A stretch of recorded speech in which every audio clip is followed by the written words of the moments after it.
A Volvo Ocean Race finalmente chegou a Santa Catarina. A regata de volta ao mundo reúne 6 barcos que saíram de Alicante, na Espanha, ainda no ano passado e passaram pela Cidade do Cabo, na África do Sul, Abu Dhabi, nos Emirados Árabes e Sanya, na China, até chegarem na etapa que iniciou em Auckland, Nova Zelândia, e seguiria com destino a Itajaí. Depois de 19 dias em alto mar, o barco norte-americano Puma foi o que chegou primeiro aqui na Vila da Regata, Itajaí. Porém, quem lidera a classificação geral da Volvo Ocean Race é o barco espanhol Telefônica. E no barco que lidera a competição está um brasileiro. Joca Signorini, de 34 anos, foi campeão na última edição da regata com o barco Ericsson 4, liderado pelo campeão olímpico Torben Grael. E também, Joca é o único da tripulação que já foi campeão da Volvo Ocean Race. Já experientes em competições deste nível, Joca fala sobre a segurança de cada membro da equipe durante tantos dias em mar aberto.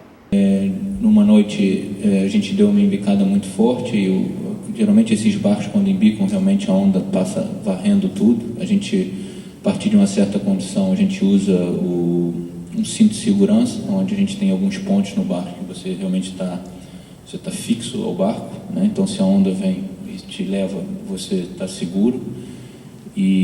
Mas apesar disso, às vezes o movimento é muito grande. Então ele sofreu uma pancada grande nas costas dele e teve que sair. Ele é o velejador que sempre está no turno comigo, e a gente fez contato com o nosso médico da nossa equipe, e o médico nos sugeriu que ele deveria estar mais em repouso, se recuperando, tomando os medicamentos que a gente tem a bordo. Então, a partir daí, ele não fazia mais parte do turno, ele normalmente estava mais dentro do barco, claro que ajuda um pouco em uma ou outra função, mas ele, né, tinha uma limitação física, e a gente, quando parou no Cabo Horn, teve a possibilidade de tirar ele do barco, já que isso seria melhor para a recuperação dele. Então, é sempre complicado você velejar com um tripulante a menos, porque são dois, é uma mão a menos dentro do barco, né? Então, algumas coisas começam a se complicar. É bom por um lado porque sobra mais comida, tem um pouco mais de espaço, mas por outro lado falta mão de obra quando você tem que trabalhar. Mas você, de um certo modo, você se adapta a isso, e é mais ou menos o que você não tem muito jeito. Mas a gente está contente de no fim não ter sido nada grave, e ele está sem problema nenhum, vai se incorporar à equipe novamente, e na próxima etapa a gente está de volta aí com os 11 tripulantes no barco.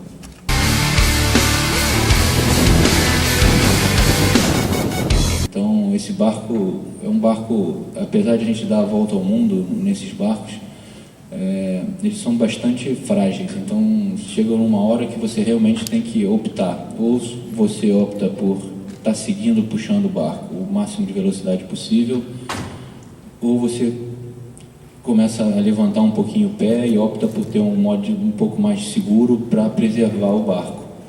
E eu acho que o que está acontecendo essa é a terceira edição da regata que a gente está utilizando esses barcos. Então, as tripulações que velejam esses barcos, eles já vêm velejando esse tipo de barco há algumas edições anteriores. Então, você ganha um pouco mais de experiência, um pouco mais de confiança no barco, você acaba tendendo a estar estendendo um pouco esse limite, onde você muda o modo de velejada 100% a um modo, digamos, a 80%.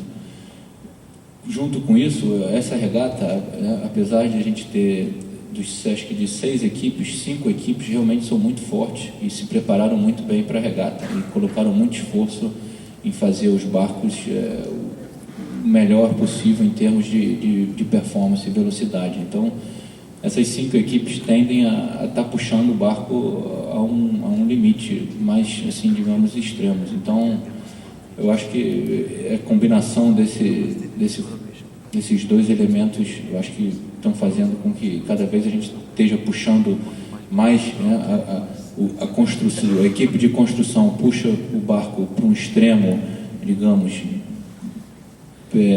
privilegiando a performance. Quem veleja o barco acaba estendendo um pouquinho esse ponto aí que a gente chama de velejar o barco a 100%, combinado aí com condições aí um pouco mais duras de velejada. Então isso faz com que os barcos realmente comecem a quebrar.